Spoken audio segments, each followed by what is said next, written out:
He's one of my favorites. He's Archie Manning. He joins us now on the program. Arch, how are you? Hey, Dan. How you doing, pal? I'm doing okay. Doing Good. okay. Yeah. Good. Do you remember your first game as a rookie? Yeah. What kind of numbers did you have? Not bad. You know, we didn't throw the ball around like they do now. We won. We upset the Los Angeles Rams here. It was in old Tulane Stadium. They were good. Roman Gabriel, Merlin Olsen, Deacon Jones. Real hot day. That's how we beat them. They kind of wore out. But it was a big upset, and I had decent numbers and ran one, and in the last play of the game, ran one in and threw one. But the media covered... The reason I remember that so well is that was my first game. It's probably the best one I ever had. Your first game was your best game? But the overreaction, imagine if you had done that. Here you are, a Heisman Trophy candidate coming out of college at Ole Miss, and you go to the Saints and you win your first game, you play well, and you beat the big, bad L.A. Rams. Imagine if you did that today, you'd be Robert Griffin III. Yeah. I kind of thought about that. Nobody else does, but I wasn't here. I wasn't here in New Orleans Sunday. I was in Denver, but I did watch that game, and that was and even more impressive for Robert is to go on the road and beat a team that didn't lose a game at home last year. That's pretty impressive. But we have this overreaction. Now you're getting people in Indianapolis saying the Colts, did you make the wrong decision? No. Andrew Luck. Peyton in Denver is the right decision. Well, let me ask you, what's better for Peyton, being in Indy or in Denver?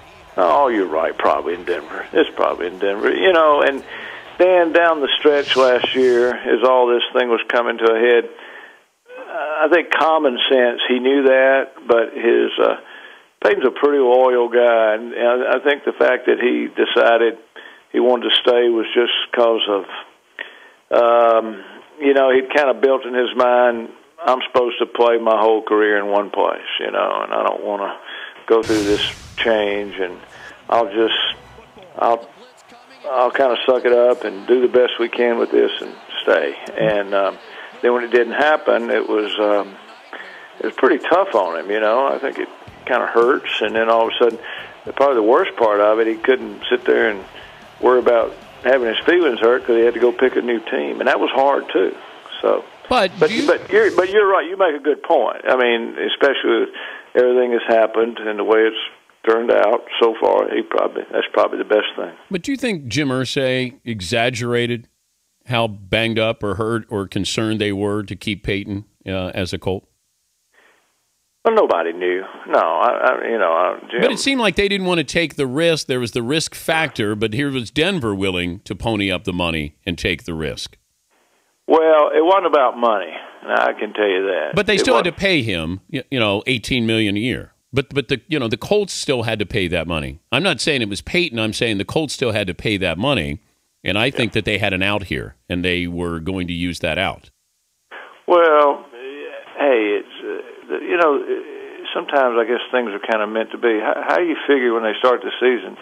I don't care whether Peyton's playing or not. A team that's been winning 12 games a year wins 2, and then also that there's a couple of quarterbacks sitting out there, ready for 2 teams to get that are, I think, pretty special. So hey, it just seems like there's a lot of things added up right there. I guess it was meant to be. Did you go to the Denver game? Yeah. How was it? How was Peyton before? How was Peyton after the game? Before I watched, we went to dinner Friday night. Watched college football with him all Saturday afternoon, and played with his babies. And he was calm, and I think excited.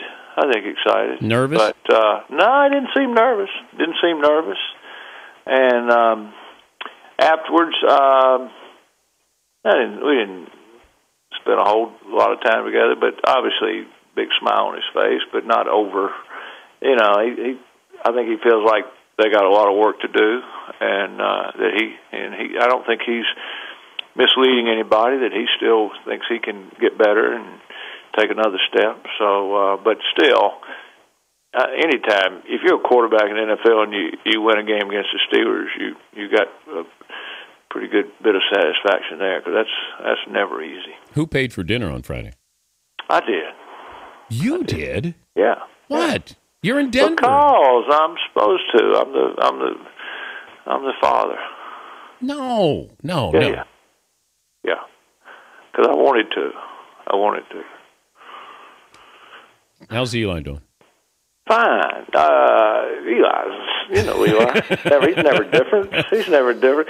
I know. I can tell you one thing though.